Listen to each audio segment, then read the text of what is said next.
vaduri, apere pe scur și voiet dau în cale, iar plop în numedul amor.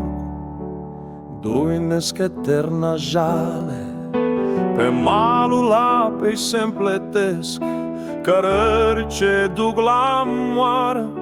Acolo, mamă, te zăresc pe tine într-o căscioară. Tu torci pe vatra veche hardă, pognind din vreme în vreme trei vreascuri rupte dintr-un gard, iar flacăra lor geme clipește abia din când în când, cu stingerea în bătaie, lumini cu umbre amestecând prin colțuri de odaie.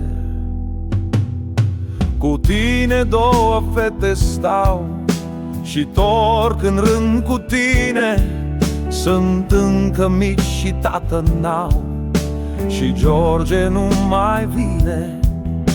Un basm cu pajuri și cu zmei începe acum o fată. Tu taci și asculți povestea ei și stai îngândurată. Și firul tău se rupe des, căci gânduri te frământă.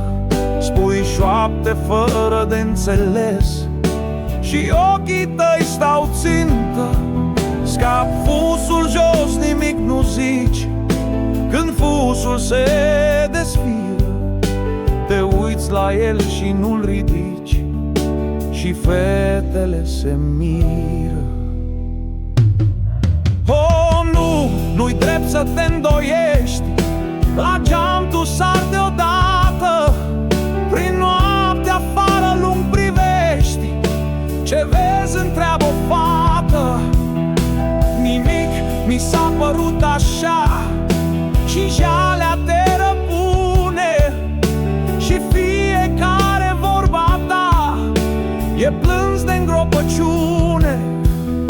Într-un târziu ne ridicând de jos a ta privire, eu simt că voi muri în curând, că nu mai sunt în fire. Mai știu și eu la ce gândeam. Aveți și voi un frate. Mi s-a părut că aud la geam cu degetul cum bate. Dar n-a fost el să-l văd venind. Aș mai trăi o viață. E dus și voi muri dorind să-l văd odată în față. Așa vrea poate Dumnezeu, așa mi-e datul sorții, să n-am eu pe băiatul meu la cap în ceasul morții. Afară-i vânt și e norat și noaptea e târzie. Copilele ți s-au culcat, tu inimă pustie. Stai tot la vatră încet plângând, e dus și nu mai vine. Și adorm târziu cu mine în gând, ca să visez de mine.